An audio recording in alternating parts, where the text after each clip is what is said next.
Bismillahirrahmanirrahim. Assalamualaikum warahmatullahi wabarakatuh.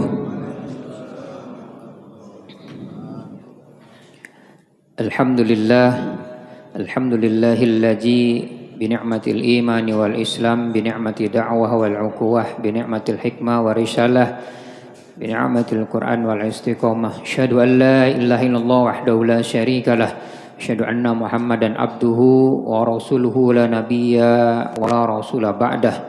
Allahumma shalli wa sallim wa barik ala man fi uswatun hasanah sayyidina wa maulana Muhammadin sahibus syafa'ah wa ala alihi wa ahli baitihi wa ashabihi wa man tabi'a rusdah. Subhanaka la ilma lana illa ma 'allamtana innaka antal alimul hakim. Shadaqallahul azim. Bapak Ibu hadirin jamaah salat subuh yang sama-sama dimuliakan dan dirahmati oleh Allah Subhanahu wa taala. Alhamdulillah wa syukurillah bi ni'matillah. Segala puja dan puji hanya milik Allah Subhanahu wa taala, hanya kepadanya lah segala pujian akan kembali.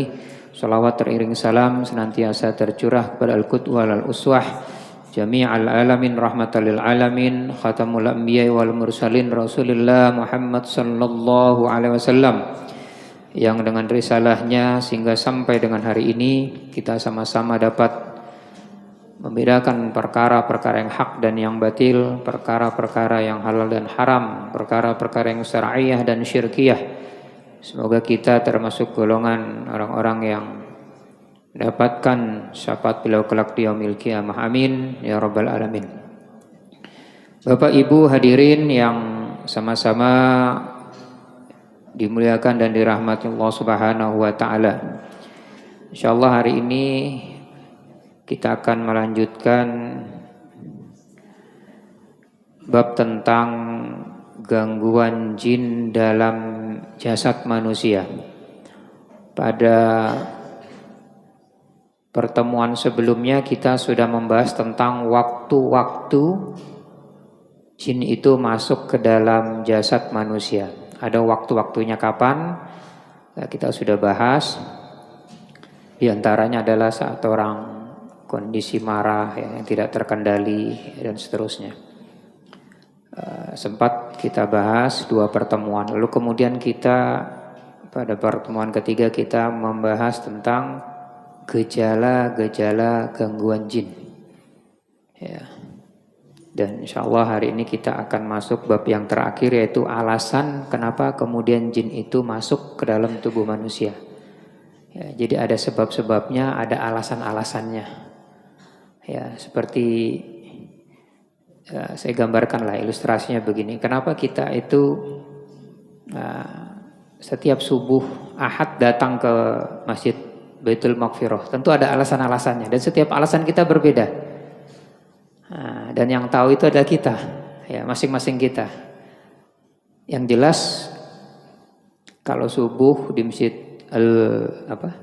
Baitul Maqfirah, insya Allah niat kita bukan karena ada sarapannya, bukan ya.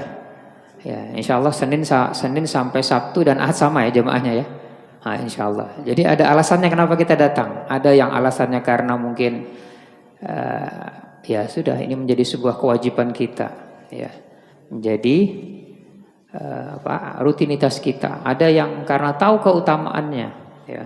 Jangankan sholat subuh ya, kata Rasulullah, rakaataini ya minal fajri minad dunya wa ma fiha. 2 rakaat sholat subuh, sholat fajar, ya, 2 rakaat sholat sunnah fajar itu sebelum sholat subuh itu, kata Rasulullah, ya, itu lebih baik daripada dunia dan isinya. Apalagi sholat subuhnya digambarkan seolah-olah seorang itu melaksanakan sholat malam sepanjang malam. Kalau sholat subuh berjamaah, sholat isya berjamaah itu setengah malam, seolah-olah sholat malam. Dan kita datang masing-masing itu berbeda ya, alasan-alasannya. Kira-kira gambarannya semacam itulah ya. Nah, begitulah kemudian jin itu masuk ke dalam tubuh kita memiliki alasan-alasan, sebab-sebab ya. Kemarin kita sudah menyampaikan tentang gejala-gejala gangguan jin ya. Gejala-gejala gangguan jin itu terbagi 2. Ada yang sifatnya itu dari internal kita, dari diri kita sendiri, ada yang dari eksternal. Ada gangguan itu sebabnya karena dari orang lain, bisa gitu.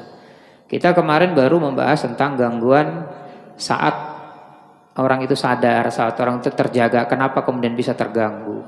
Kita juga kemarin juga membahas saat orang tidak sadar, maksudnya tidur, gangguan-gangguan tidur dialami seorang, kita juga sudah membahas, ya kan. Misalnya ketindihan, jatuh dari tempat yang tinggi, seperti tenggelam, dikejar-kejar dan digigit-gigit hewan atau binatang-binatang buas, mimpi-mimpi makhluk halus dan seterusnya. Itu sudah kita bahas juga. Kemudian gangguan-gangguan saat yang bersifat psikis, ya, kesurupan, kejiwaan, emosi dan seterusnya. Nah, sebelum masuk kita membahas tentang gejala gangguan jin, kenapa jin itu masuk ke dalam tubuh manusia, saya tambahkan lagi 2, yaitu tentang gejala gangguan jin. Tadi kita baru sampai saat kita sadar, terjaga. Ya, apa saja gangguan fisik dan seterusnya. Saat kita tidur sudah kita bahas juga. Yang sifatnya fisik, ya, gangguan secara fisik kita, kemudian psikis. Nah, ada 2 yang mungkin saya bahas sedikit ya sebelum kita masuk supaya bisa lengkap pembahasannya. Ada 2 yang belum sempat kita bahas, sedikit insya Allah kita bahas hari ini. Gangguan yang sifatnya adalah kehidupan dan yang bersifat tempat tinggal. Kehidupan saya mengambil dari sekian banyak gangguan itu hanya 3 yang umum bisa dirasakan atau sering terjadi. Yang pertama adalah sulitnya jodoh, sulitnya orang mendapat jodoh. Ini kan gangguan kehidupan ini. Lalu sulitnya seorang hamil, ini juga gangguan kehidupan. Yang ketiga adalah sulitnya seorang mendapatkan rezeki, ini juga gangguan yang bersifat kehidupan. Sementara yang nomor 5 adalah tempat tinggal, ya kan. Jadi kita membahas dulu sedikit tentang gangguan-gangguan yang bersifat kehidupan, gangguan-gangguan gejala-gejala gangguan jin yang sifatnya adalah kehidupan. Ada sulit jodoh, ada seorang yang sulit rezekinya, dan ada orang yang sulit hamil. Apakah benar Ustadz? Ya, ada orang yang seseorang itu bisa sulit jodohnya karena gangguan jin, sulit rezekinya karena gangguan jin, dan sulit hamil karena gangguan jin. Insya Allah pagi ini mudah-mudahan cukup waktunya kita bahas ya. Beberapa kali saya sering mendapatkan pertanyaan ya. Hal yang sama ya, seperti yang saya sampaikan tadi. Ada orang yang datang, Ustadz kenapa kok saya ini sulit jodohnya begitu. Ya, tentu nanti kita akan analisa dulu sebabnya ini karena apa. Ya. Nah, tapi dalam hal ini kita berbicara tentang gangguan jodoh itu karena gangguan, sulitnya jodoh karena gangguan jin. Ada semacam itu. Tetapi dalam Al-Quran, ya, Allah Subhanahu Wa Taala berfirman, ya, dalam surah Al-Mulk, A'udzubillahi minasyaitonirrajim, amman hajjal laji yarzuqukum in amsakarit koh ballazu fi utuwi wa nufur. Ya. Siapakah yang dapat memberi rezeki kecuali Dia? Maksudnya Allah, bahkan mereka terus menerus dalam kesombongan dan menjauhkan diri kebenaran. Ayat yang kedua dalam surah An-Naba, wa khalaqnakum azwaja. Ya, dan kami menciptakan kamu berpasang-pasangan. Menurut tafsir yang dimaksud berpasang-pasangan adalah ya seorang itu sudah memiliki jodoh dan seseorang itu memiliki yang namanya keturunan. Ya.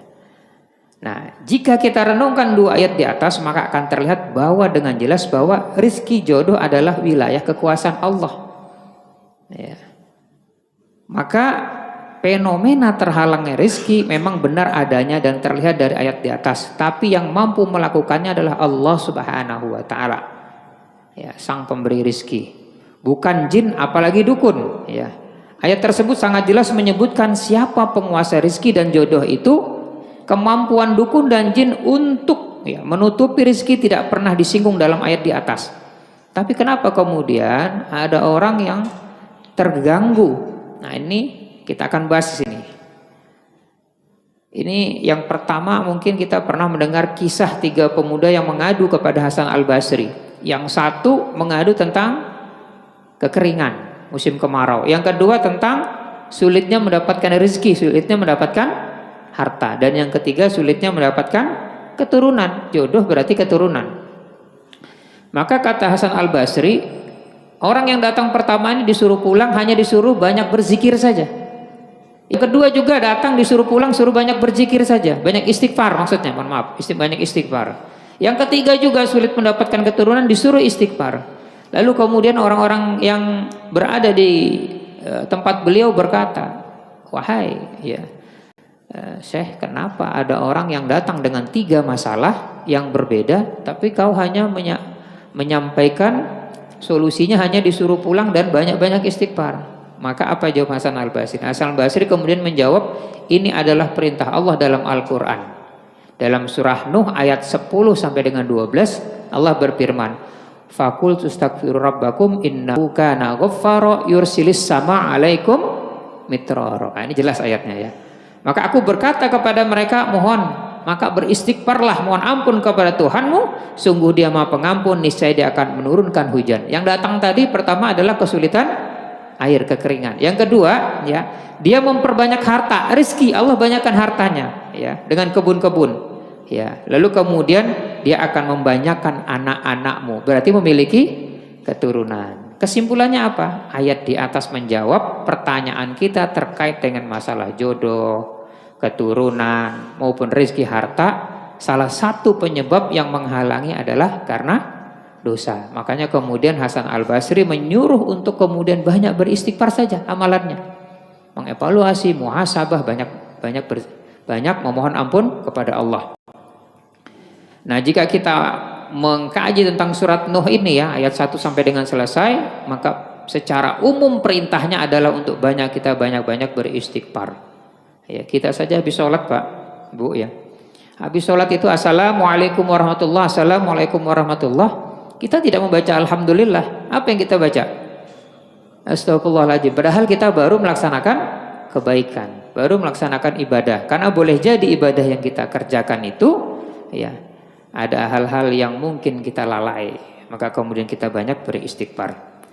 Lalu bagaimana alasannya terhadap ya orang yang sulit rezeki, ya, kehamilan, lalu jodoh? Apa ada hubungannya dengan gangguan jin? Nah, saya jawab di sini. Sebenarnya yang dilakukan jin pada 2 orang laki-laki dan wanita yang akan menikah atau sedang ta'aruf adalah seperti ketika Anda sedang dimintai teman tentang wanita yang ingin dinikahinya atau ingin didekatinya. Apakah Anda bisa membayangkan? Saya membuat ilustrasi begini ya. Misalnya ada di sini ada seseorang ya, misalnya wanita datang kepada seseorang lalu dimintai pendapatnya tentang ada orang laki-laki yang mau dengan saya, ya, lalu kemudian padahal kita ini suka dengan si perempuan ini, kira-kira jawabannya bagaimana? Pasti kita akan mengatakan itu bukan jodohmu, ya, dan lain sebagainya lah begitu, ya. Apalagi si laki-laki ini kenal dengan si laki-laki yang mau melamar, pasti kemudian kita mengatakan kepada si laki-laki tersebut, ya, itu tidak cocok, wanita itu jelek dan seterusnya, macam-macam lah begitu. Nah, gambarannya semacam itulah sebenarnya. Jin itu yang suka dengan seseorang, maka membuat kepada 2 pasang orang yang sudah mungkin mau berjodoh, membuat seseorang itu menjadi was-was, membuat seseorang itu menjadi ragu-ragu, khawatir. Berapa banyak kejadian orang yang sudah ta'aruf, orang yang sudah bahkan lamaran, sudah menentukan tanggal, gagal seketika. Kadang-kadang hanya masalah-masalah sepele saja. Apa sebabnya? Karena jin meniupkan, ya, rasa was-was kepada kedua pasangnya. Sebabnya boleh jadi ada faktor internal dan eksternal. Kalau faktor di luar boleh jadi karena ada, nanti kita bahas tentang unsur-unsur sihir, ya. Tapi kalau faktornya dari diri kita sendiri, karena ada jin yang suka kepada seorang itu, baik laki-laki maupun perempuan, hembuskanlah rasa was-was itu agar kemudian kedua belah pihak ini tidak berjodoh. Nah, nanti gangguan-gangguannya banyak, ciri-ciri dan tanda-tandanya banyak, ya. Nah, ini kenapa kemudian sering terjadi orang yang sudah mau lamaran, menikah dan seterusnya gagal gara-gara hal-hal yang sepele. Ini perlunya pendampingan keluarga, memahamkan. Padahal dia baik, padahal dia soleh, ya. Nah, ini kita tentu berhati-hati dengan perkara-perkara yang semacam ini, ya. Saya pernah ya meruqyah seseorang wanita. Wanita ini bekerja di sebuah hotel, umur sekitar 24 ya, 24-25, masih muda, cantik. Ya, dia ditugas di bagian depan itu apa namanya? Resepsionis ya. Nah, jadi saat itu saya datang di daerah Jalan Merdeka. Kita habis Isya, saya sholat Isya di sana. Keluhannya adalah dia itu sulit berjodoh. Beberapa kali jodoh itu gagal terus begitu ya. Padahal secara fisik saya yang melihatnya itu normal. Nah makanya nanti kalau ada orang yang kena gangguan, orang yang melihat itu tidak normal. Nah saya nggak tahu ceritanya nih. Intinya maka kemudian kita melakukan ruqyah. Apa yang terjadi dari wanita yang saya ruqyah ya? Ini seorang bekerja di hotel ini ditemani oleh 4 temannya perempuan juga. Karena si perempuan ini hanya tinggal dengan ibunya saja. Bapaknya meninggal sudah. Dia punya kakak tapi tidak tinggal di situ. Ya, jadi dia berdua saudara saja. Yang terjadi saat saya meruqyah itu dari jam 8 malam sampai jam 1 malam. Berapa jam itu? Kenapa? Karena 4 temannya yang menemani, 3 diantaranya kesurupan juga. Nah, jadi satu harus menangani 4 orang. Dan kewalahan saya gitu. Sampai besoknya saya sakit begitu. Nah, dalam proses itu ada yang menarik. Ya, ada yang menarik. Jin ini mengaku bahwa ya saya kesal jengkel dengan perempuan ini karena dia memutuskan hubungan dengan saya secara sepihak. Begitu. Intinya begini, ketika dia sadar saya tanya, apakah pernah pacaran dengan seorang laki-laki non muslim? Ya, kemudian Anda memutuskan, benar Ustadz katanya, saya pernah pacaran dengan seorang wanita dan dia ingin dengan saya tapi beda agama, saya menolaknya. Dan dalam pengakuan itu saat terjadi itu dia kesal. Lalu kemudian dia membayar seorang dukun ya di satu tempat, dia ceritakan begitu ya, ceritakan dengan sekian juta dan sebayar ya dan seterusnya. Saya ceritakan juga apa sukunya ini, agamanya ini benar. Nah, Ustadz tahu dari mana? Sebenarnya kita nggak tahu itu. Saya tidak meramal atau memprediksi, tidak. Tetapi pengakuan saat dia kesurupan, kita hanya mencocokkan apakah benar yang disampaikan jin itu dengan kejadian yang sebenarnya terjadi pada wanita ini. Ternyata klop begitu ya. Nah, alhamdulillah dalam beberapa kali ya pas lebaran dia menyampaikan ya zaman itu lama ya, belum zaman HP, belum Android, masih HP senter tuh, HP jadul gitu ya. Sekitar tahun 2000-an berapa begitu ya. 2003, 2004-an lah ya. Alhamdulillah menikah dan sudah punya anak begitu. Nah, si temannya ini mengatakan, Ustadz yang aneh pada teman saya ini adalah saya pernah jodohkan dengan kakak saya. Tapi kakak saya setiap melihat wanita ini, teman saya perempuan ini, dia melihat seperti nenek-nenek tua katanya begitu. Nah, kalau perempuan ini suka, laki-laki itu selalu melihat dia seperti nenek-nenek tua. Ya, tapi kalau ada laki-laki yang mau dengan dia, kenapa sih tidak mau Ustadz katanya. Nah, ini ciri-ciri gangguan. Nah, ini gangguannya eksternal di luar, berarti ada unsur-unsur sihir. Tapi ada yang gangguan yang sifatnya dari diri sendiri. Ada jin yang mencintai bagi laki-laki, itu dicintai oleh jin perempuan, maupun jin perempuan yang mencintai laki-laki. Dibuatlah kemudian rasa was-was. Ya tadi saya ceritakan, misalnya Mas Suryadi didatangi seorang perempuan tadi, ya kan, minta pendapat, ya saya dilamar dengan si A, misalnya begitu. Sementara beliau ini juga senang dengan dia, kira-kira jawabannya gimana? Wah jangan lelaki itu gini dan seterusnya begitu. Apalagi kemudian kalau dia kenal dengan laki-laki itu didatanginya, kamu tidak cocok dengan ini gini. Padahal tujuannya apa? Karena dia suka. Bisa dipahami ya bahwa jin itu suka kepada kita. Nah maka kadang-kadang dibuatlah was-was, perjodohan itu kadang gagal. Ini pentingnya kemudian di dalam perjodohan itu orang tua ikut serta. Ya kan? Kadang-kadang melihat dia laki-laki itu buruk, perempuan itu buruk. Padahal laki-laki itu soleh, wanita itu solehah baik, ya kan? Ya, orang tua paham dan seterusnya. Tapi kenapa kemudian dia jelek apa dan sebagainya lah macam-macam begitu. Nah, ini kehidupan jin itu semacam itu. Nanti ini ada korelasinya dengan kehidupan jin seperti kehidupan manusia. Nah, ini pentingnya kita berdoa setiap waktu, setiap saat. Ibnu Taimiyah pernah meruqyah jin yang mencintai seseorang. Ini masyhur sekali ceritanya ya. Beliau membacakan surah Al-Mu'minun ayat 115. Mungkin kita sudah hafal ya. Apa hasibtum annama khalaqnakum abasau annakum ilaina la turja'un. Itu dibacakan ayat itu. Nah, jadi ayat-ayat tauhid ini penting. Ya, ayat-ayat tauhid ini penting.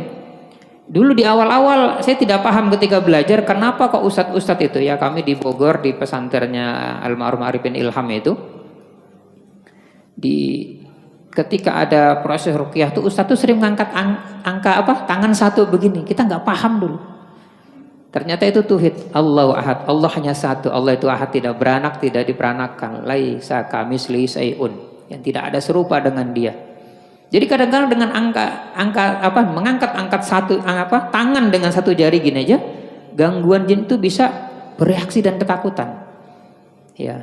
Tapi tentu bukan karena tangannya ini, tapi siapa yang mengangkat tangannya? Siapa ya?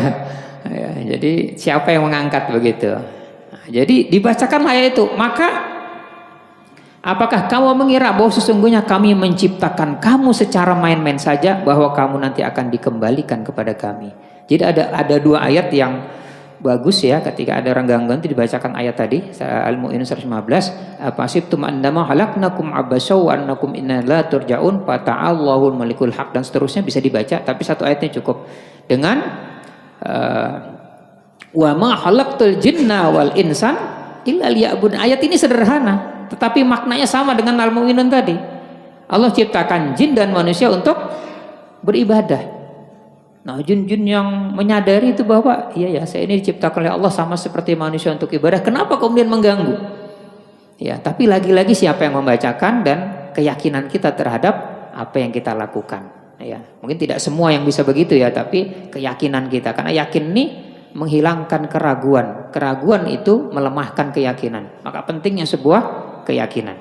Maka ketika dibacakan ayat itu, apa yang terjadi? Tubuh orang itu teriak. Iya gitu ya. Dalam kitab Tibun An-Nabawi itu dijelaskan semacam itu. Beliau mengambil tongkatnya lalu memukul ke arah lehernya berkali-kali.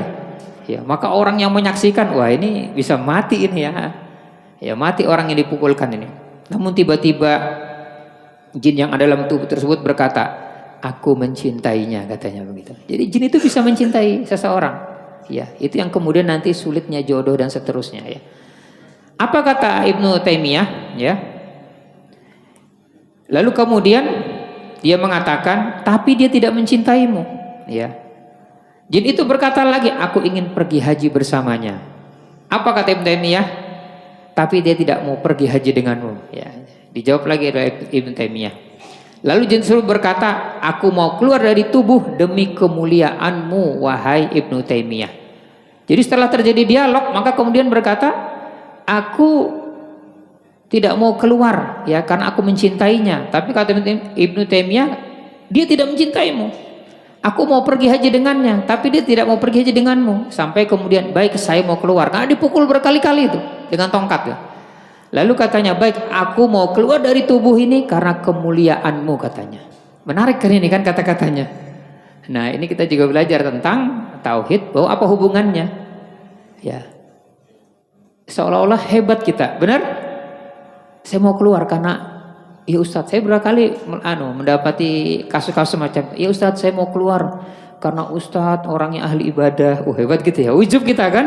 Ya Ustadz karena soleh, rajin tilawah, rajin ini macam-macam. Nah, ini bahaya semacam ini. Coba jin itu pintarnya menjebak kita, ya kan? Tapi apa kata Ibnu Taimiyah? Tidak, engkau keluar karena ketaatanmu kepada Allah dan Rasulnya. Ya, maka ini pelajaran kita di awal-awal. Kalau ada jin yang mengatakan, ya dia mau keluar, ya karena takut dengan ustadz, dengan kesolehan kita dan lain sebagainya, maka katakan tidak, tanpa syarat bahwa engkau keluar karena kemuliaan Allah dan Rasulnya, karena engkau taat kepada Allah dan Rasulnya. Jin itu menjebak semacam itu. Maka kemudian orang ketika mengatakan semacam itu, jin itu akhirnya keluar dan orang itu sadar dan duduk. Lalu dikatakan, apa yang kau rasakan, katanya. Ya. Maka si orang tersebut mengatakan, bingung kok banyak orang melihat, saya tidak merasakan apa-apa, katanya begitu. Padahal dipukul berkali-kali dan dia tidak merasakan apa-apa sampai orang itu kemudian sadar. Masya Allah. Dan saya belum pernah coba karena mungkin kalau saya memukul bisa mati beneran gitu. Karena yang memukul ini ulama besar kan, Ibnu Taimiyah. Ya, jadi ya mungkin kita belum lah, tidak berani kita ya. Ya kalau kita yang memukul bisa mati. Maka jika kita perhatikan penjelasan di atas, maka sebenarnya yang dilakukan oleh jin itu tidak lebih canggih dari yang kita lakukan, yaitu menggagalkan niat seorang. Jin sama sekali tidak bisa mencegah takdir. Jin hanya berupaya agar tubuh yang di tempatnya selalu ragu, tidak mantap, membenci lawan jenis yang berusaha mendekatinya. Jadi ini pentingnya kita istiqaroh ya di dalam menentukan sesuatu ya. Mungkin anak-anak kita yang mau berjodoh dan seterusnya. Saya juga punya anak perempuan, 4 anak perempuan begitu ya. Ya, bisa saja hal itu terjadi. Baik. Lalu bagaimana dengan masalah yang lain? Ya, menghalangi rezeki sama sebenarnya. Ya, ada yang dari diri sendiri yang membuat kemudian orang itu ragu, malas ya dan sebagainya. Jin itu mengganggu. Tapi ada juga unsur yang disebabkan karena faktor-faktor lain. Saya pernah mendatangi, saya pernah ceritakan di sini di daerah Petung, saya datang ke sana. Rumah makan itu Pak terlihat tutup. Ya, rumah makan terlihat tutup. 2 kali saya datang ke sana. Pernah saya juga datang di Lojanan, cuma jualan es campur saja ya. Orang melihat itu tutup. Nah, ini faktornya bukan dari internal, eksternal, ada hal-hal yang lain begitu. Ada satu rumah makan di Samarinda ini yang ketika kita datang, ya saya sendiri waktu itu malam-malam dia mengeluhkan setiap jam 10 pagi itu, jam 11 itu makanan itu pada basi. Ada yang semacam itu ada dan ini fakta. Ya, kita berbicara ini adalah pengalaman-pengalaman di lapangan. Nah, ini bisa jadi karena faktor-faktor dari internal. Internal itu apa? Bisa karena faktor tempatnya atau eksternal orang lain. Ada yang macam itu, ada. Ya, jadi ini apa? Pengalaman-pengalaman yang kita alami. Nah, yang ketiga yaitu sulit mendapatkan keturunan. Kita kalau membaca tentang jin namanya itu Umusibian ya. Umusibian itu makanya kenapa orang dulu Pak Bu ya, kalau sudah maghrib itu kita disuruh menutup pintu jendela, anak-anak tidak boleh keluar karena namanya jin Umusibian itu senang mengganggu anak-anak kecil itu. Disuruh kita menutup dan seterusnya. Nah, di antara juga dia mengganggunya adalah biasanya saat menjelang maghrib. Ini dijelaskan oleh Rasulullah, jangan kalian membiarkan anak-anak kalian di saat matahari terbenam sampai menghilang. Maksudnya senja ya. Kegelapan malam, sebab setan berpencar jika matahari terbenam sampai menghilang kegelapan dan sering mengganggu anak-anak kecil. Di antara Umusibian ini juga adalah mengganggu tentang kehamilan. Ini ada kisah Pak ya. Nah, ini pengalaman ya. Kalau ada orang yang datang kemudian kepada saya yang sering mengadu itu laki-laki. Ustadz, mohon dibantu di ruqyah. Kenapa? Karena istri saya belum punya keturunan sekian tahun, belum hamil, belum bisa hamil sekian tahun. Nah, ini persepsi yang salah, saya luruskan. Ya. Dia selalu menyalahkan perempuan. Istri saya belum hamil. Sekarang pertanyaannya, yang hamil itu laki-laki atau perempuan? Pasti perempuan kan? Nah, tidak mungkin saya sebagai laki-laki belum hamil, tidak mungkin kan? Selalu menyalahkan yang perempuan. Kenapa? Karena belum hamil-hamil. Ya karena yang melahirkan, yang hamil dan melahirkan adalah perempuan. Boleh jadi, ini saya luruskan, boleh jadi sebab gangguan itu bukan dari wanita. Boleh jadi karena dari laki-laki. Ini pengalaman Pak. Nah, jadi ini juga dipahami Ibu ya. Ada orang yang pernah kejadian itu berturut-turut itu keguguran. Ada unsurnya medis, tapi ada non medis. Nah, ini pengalaman orang yang cerita dengan saya. Ya, terbongkarlah semua cerita, di rumah itu begini, perut saya sering tendang-tendang, ditarik-tarik. Nah, saya cerita yang ada orang yang 13 bulan reproduksi dari pihak laki-laki ini terganggu. Ini pengalaman, ya, cerita langsung ya. Ya. Jadi dia awalnya nyeri pinggang Pak ya, dari kulit nyeri pinggang, kemudian berobat ke dokter, kata dokter tulang ada sumsum yang menumpuk dan ini harus dioperasi. Tapi dokter saraf mengatakan ini bagus, nggak ada apa-apa. Akhirnya gagal operasi ya, sampai dia berobat ke orang pintar. Kenapa disebut orang pintar? Karena yang datang bodoh. Kenapa disebut paranormal? Karena yang datang abnormal. Jadi simpel saja sebenarnya kan ya. Jadi berobat kemana-mana sampai pada akhirnya ketemulah ruqyah. Nah, jadi ceritanya panjang ya. Jadi ketika di ruqyah itu kena gangguan Pak. Ya, jadi ini ternyata gangguan di pinggangnya itu yang sakit, yang mau dioperasi itu saat di ruqyah dia ngaku saya jin Mustafa katanya. Mohon maaf kalau ada bapak yang namanya Mustafa ya. Ya, ternyata kita review lah ya, ternyata kakeknya bernama Mustafa. Ya, mohon maaf kalau nama dan tempat kejadian sama, ini hanya fiktif belaka ya, insyaallah. Ya. Ternyata kakeknya itu orang sakti dan menurunkan ilmu. Ilmunya itu ilmu kebal, namanya ilmu besi istilahnya begitu ya dalam dunia perdukunan. Ya. Dan tanpa dia sadari begitu. Dan itu yang menjadi penyakit dia. Tetapi gangguan pada laki-laki ini yang reproduksinya itu tertutup atau terganggu itu nggak ada hubungannya sebenarnya dengan kakeknya itu. Jadi ini penyakitnya berbeda begitu ya. Nah, ketika diruqyah ternyata saya tidak mau keluar katanya begitu ya. Ya, kecuali yang ada di ginjal itu ya dikata produksi ini ya kita sampai menyampaikan kecuali yang ada di ginjal, jin yang ada tinggal di ginjal itu keluar. Nah, makanya kalau kita paham sudah mengerti itu kadang-kadang Ustadz saya sering sakit kepala, sakit di dada, sakit apa. Tapi yang kita pegang, yang kita picik itu kadang-kadang nggak nyambung begitu. Bagi dia nggak paham nih kenapa ini ya. Sama tukang urut ya, saya pernah keselio tangan di sini, ya, yang diurut bukan di sini, di sini. Saya bilang ini kenapa tukang urut nih, nggak nyambung begitu. Tukang urut lebih paham gitu. Kira-kira begitulah. Ustadz yang sakit itu bukan di situ Ustadz. Saya bilang diam saja, saya bilang. Kita peganglah kemudian di bagian isi ginjalnya. Lalu dia mengatakan saya tidak mau keluar kalau yang di ginjal itu tidak mau keluar. Begitu yang di ginjal disampaikan saya tidak mau keluar kecuali yang di jantung itu tidak mau keluar. Jadi diselesaikan dulu yang di ginjal, kemudian di jantung dulu baru di ginjal, ya. Sampai kemudian ya pada proses yang keempat mengaku bahwa jin itu dikirim oleh teman kerjanya. Review terus Pak, ini kita cari terus jalan nih panjang nih. Ini kalau dibuat sinetron bagus nih. Ya, sampai akhirnya apa? Masih ada waktu ya, insyaallah dikitnya. Tanggung ceritanya nih ya. Akhirnya apa? Ternyata beliau ini lagi promosi ya, ada satu lowongan di perusahaan itu kepala divisi yang kosong. Nah, jadi ada dua yang berpotensi. Temannya inilah yang kemudian mengganggu agar kemudian dia punya kesempatan mengambil kepala divisi ini di sebuah perusahaan begitu. Pengakuan jin ini ya, kita juga nggak boleh percaya juga begitu ya. Ya, tapi mau tidak percaya ya kita bongkar begitu ya.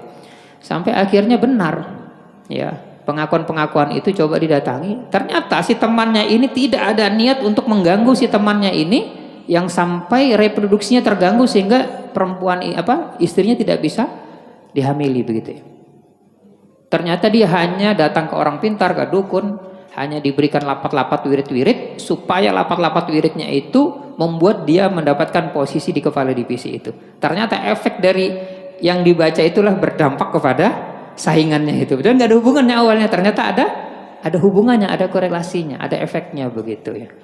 Ya, sampai kemudian berkali-kali dan ternyata orang ini sembuh sampai punya keturunan. Jadi menarik juga Pak ceritanya ya.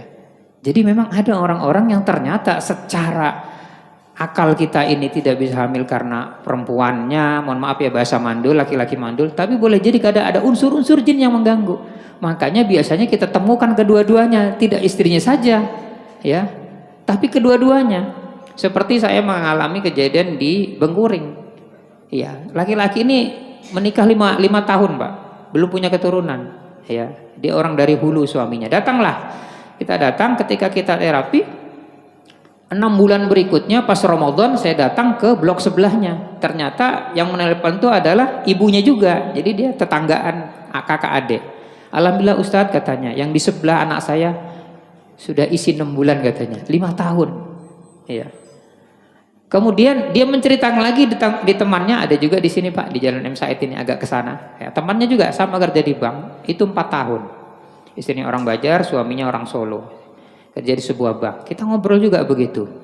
Jalan berapa? Jalan 3 tahun. Pasca kita ruqyah itu berkali-kali ternyata gangguannya luar biasa begitu ya. Sampai alhamdulillah 4 bulan saya diundang, apa istilahnya 4 bulanan begitu ya. Ya ada istilah apa 4 bulanan mandi apa enggak tahu saya itu ya. Tapi kita kirim doa saja, doa. Sampai kemudian melahirkan, sampai kemudian tasmiyah, saya yang mentasmiyah anaknya begitu. Gangguannya jin juga. Nah ternyata ada lagi di Jalan Damanhuri, perumahan Artas. Sama juga gangguannya. Tolong Ustadz istri saya gini. Baik dua-duanya. Begitu saya terapi, bukan istrinya yang kena gangguan, tapi suaminya. Berarti gangguan dari suami. Alhamdulillah anaknya sekarang sudah umur jalan 2 tahun. Itu kejadian awal-awal pertengahan Covid gitu ya. Ada lagi di Jalan Perjuangan banyak kisah-kisah yang kemudian ini sebab-sebabnya adalah karena gangguan-gangguan jin. Oleh karenanya ya, kita banyak berdoa kepada Allah Subhanahu wa taala. Makanya di awal saya sampaikan hubungan suami istri, terutama seorang yang baru pernikahan di awal, pengantin baru, jangan lupa dengan doa ketika berhubungan. Masih ingat doanya Pak, Bu? Allahumma laka sumtu wa bika amantu wa ala rizkika aftartu bi rahmatika ya arhamar rahimin. Betul ya? Salah. Ya, Allahumma janibna syaitan wa janibis syaiton ma rojaktana. Lupa sudah Ustaz katanya. Kadang-kadang lupa. Nah, ini ternyata ada dampaknya. Yang kedua apa? Kenapa kemudian anak yang baru lahir itu diajankan? Nah, ini pentingnya. Di antara cara menghilangkan gangguan itu disebutkan barang siapa yang dilahirkan untuk seorang bayi lalu dia mengajani telinga sebelah kanan dan mengingkomati telinga sebelah kiri, maka dia tidak akan celaka oleh sibyan, jin pengganggu anak. Lalu kemudian apa doanya lagi? Nah, ini doanya masyhur sering kami baca. Ya'udzu bikalimatillahi tammah ya. Min syarri ma khalaq, yang agak panjang, min kulli syaitani wa hammah wa min kulli ainin ammah. Aku mohon perlindungan untuk kalian dengan kalimat-kalimat yang sempurna dari semua golongan setan, binatang pengganggu dan dari pandangan mata. Insyaallah. Cukup kayaknya ya. Karena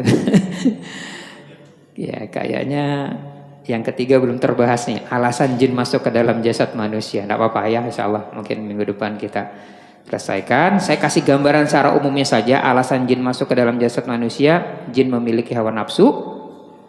Ada persamaan-persamaan kehidupan jin dengan manusia itu ya, ada beberapa ya. Ya seperti ya,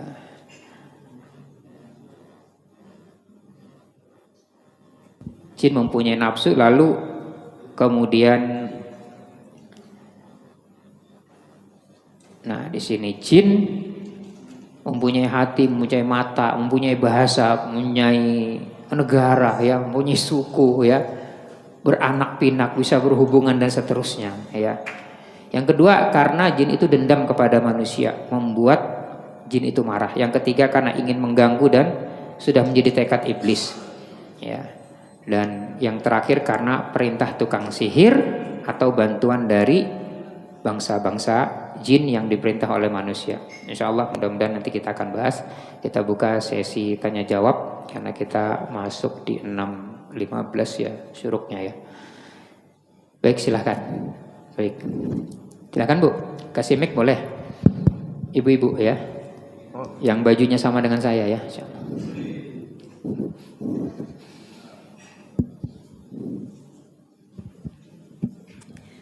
Bismillahirrahmanirrahim. Assalamualaikum warahmatullahi wabarakatuh. Waalaikumsalam. Ustadz, ini pernah terjadi, ada seorang ibu yang hamil, habis 7 bulanan Ustadz ternyata hilang dan dia tidak merasakan pendarahan ataupun keguguran. Apakah ini termasuk gangguan jin Ustadz? Terus yang kedua, hal-hal apa yang memicu itu bisa terjadi? Terima kasih. Assalamualaikum warahmatullahi wabarakatuh. Baik, kita buka lagi satu. Boleh ibu-ibu, boleh bapak-bapak. Satu lagi Ustaz. Nah, ini Bismillahirrahmanirrahim. pakem nih. Jadi pertanyaan saya ini gini Ustaz, karena memang selama ini kan kita hanya mendengar setan, jin, malaikat dan manusia. Yang jelas yang manusia jelas kita tampak makhluk yang nyata ini. Kemudian jin, iblis, setan dan malaikat itu adalah makhluk Allah yang memang tidak tampak, tetapi kita memang diharuskan oleh Allah untuk punya sikap terhadap penciptaan Allah yang tidak terlihat tadi. Nah ini kalau kita lihat menarik sekali perbincangan masalah jin ini, karena memang semuanya itu kan penjelasan yang tidak bisa dikonkretkan seperti makhluk yang nyata gitu nih. Contoh saja misalkan di situ ada orang-orang yang terganggu oleh masuknya jin ke tubuh manusia, itu kan memang banyak cerita ya. Kita hanya mungkin menganalisa misalkan ini ada orang yang dimasukin katakanlah buaya, lalu orang itu bersikap kayak buaya. Yang diminta juga makan manusia, contoh misalkan minta apa namanya kelapa parutan santan.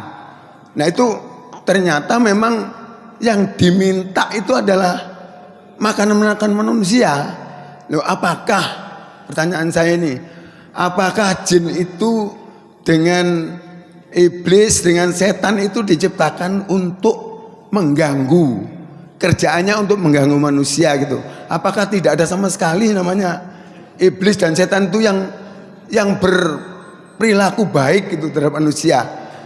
Ini itu pertanyaan saya. Kemudian yang kedua, kita sering itu justru orang yang kemasukan hal-hal yang mungkin tidak akal kita tidak bisa menerima itu, orang malah berzikir astaghfirullahaladzim, subhanallah. Justru orang itu yang melihat bisa berzikir kepada realita kenyataan yang ada itu gitu loh. Jadi nyata-nyata itu apakah iblis setan itu memang diciptakan semata-mata keburukan gitu, tidak ada yang baik sama sekali gitu. Kalau manusia kan ada yang baik, nah ya kayak gini-gini kan insya Allah baik semua. Ada yang nggak baik, contohnya ya mungkin kerjaannya mengganggu, kemudian di malam hari itu orang tidur mungkin dicuri, ini kan jelas kalau manusia, Ustaz. Nah sekarang untuk untuk iblis dan setan itu yang memang tidak tampak. Jadi yang kedua pertanyaan saya itu bagaimana cara untuk menyikapi agar makhluk yang tidak tampak ini terhindar daripada kita gitu loh. Ya mungkin tadi kan ada istighfar, ada ya mungkin sholawat dan sebagainya. Nah itu cara untuk menghindarin godaan-godaan itu. Terima kasih. Assalamualaikum warahmatullahi wabarakatuh. Waalaikumsalam warahmatullahi. Cukup 2 ya. Karena kalau lama-lama nanti dingin yang di belakang itu sayang ya. Dingin ya insyaallah. Wajah-wajahnya sudah kalap ya. Baik, pertanyaan dari Ibu tadi, ada kejadian orang yang hamil lalu kemudian sudah berapa bulan hilang gitu Bu ya. Ya, ini apa sebabnya? Kami sering mendapati hal itu Bu ya, beberapa kali ya. Di daerah Palaran kami pernah ya. Tapi yang menarik saya menangani satu orang ibu-ibu yang datang dari Marangkayu. Perutnya itu besar Bu, seperti ibu-ibu hamil lah begitu ya. Ya, ibu hamil. Kalau bapak ada nggak hamil sini? Nggak ada ya. Karena bapak hamil nggak bisa lahir-lahiran ya. Nggak juga hilang ya. Tapi insya Allah sick-pack semuanya. Ya. Jadi datang dengan suaminya naik motor ya. Cerita bahwa saya ini hamil, tapi belum lahir-lahir. Saya bilang berapa tahun Bu? Saya bilang saya gitu. Saya langsung nyebut berapa tahun gitu.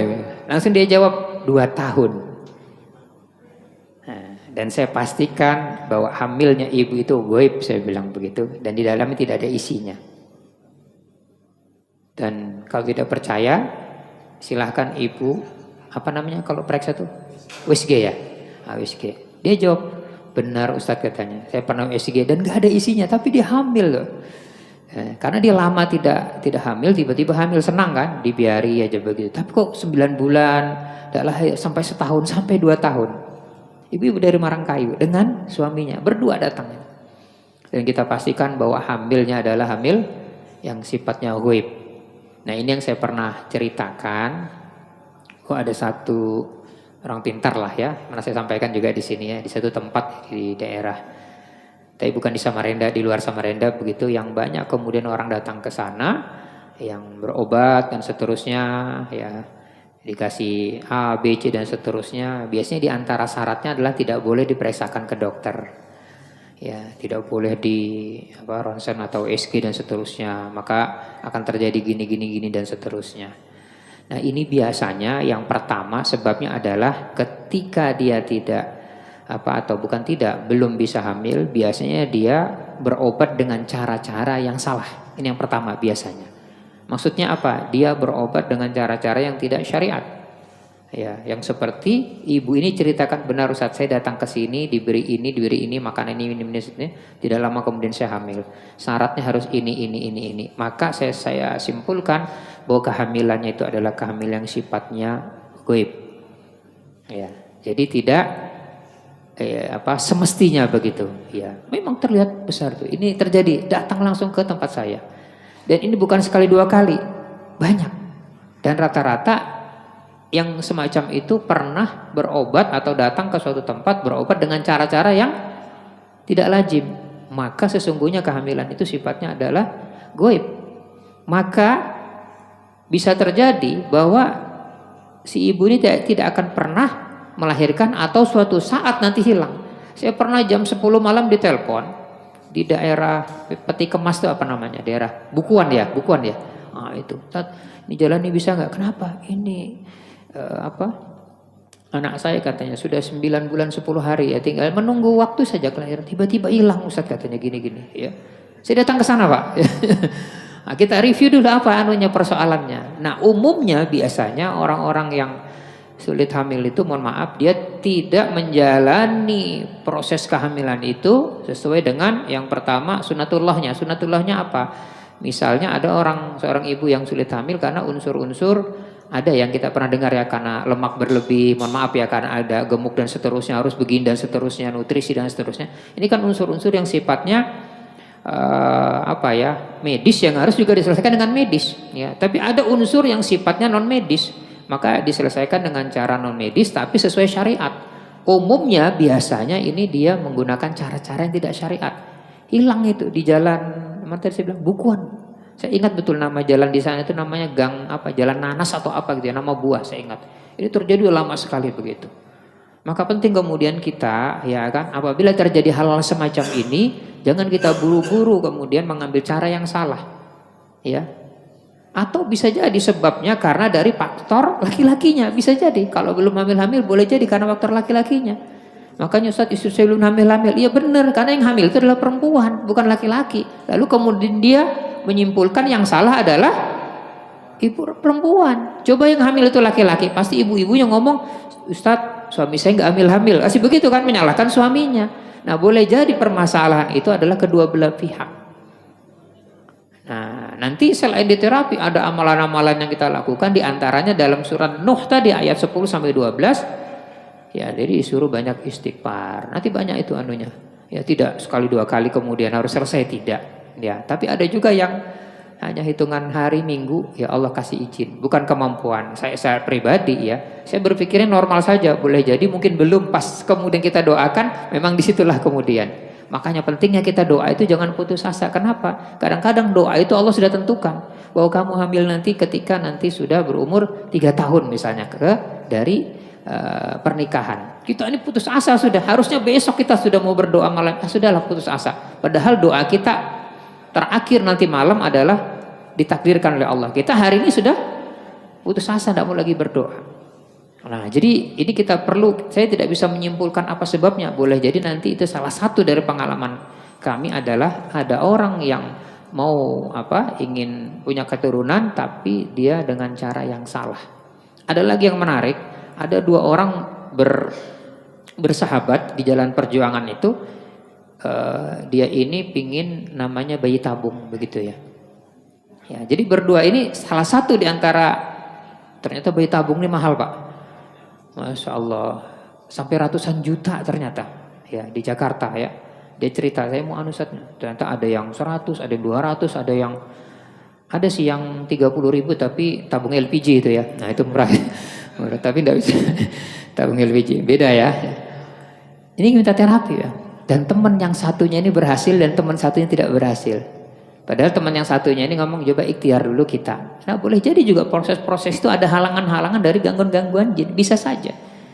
Ya jadi hilangnya itu Bu, boleh jadi sebabnya karena dihilangkan karena hamilnya itu sifatnya goib, lalu kemudian dihilangkan juga dengan cara goib. Sama seperti kita menangani, karena seorang ibu-ibu yang pasang susuk, kita lihat dulu susuknya itu goib atau bukan goib.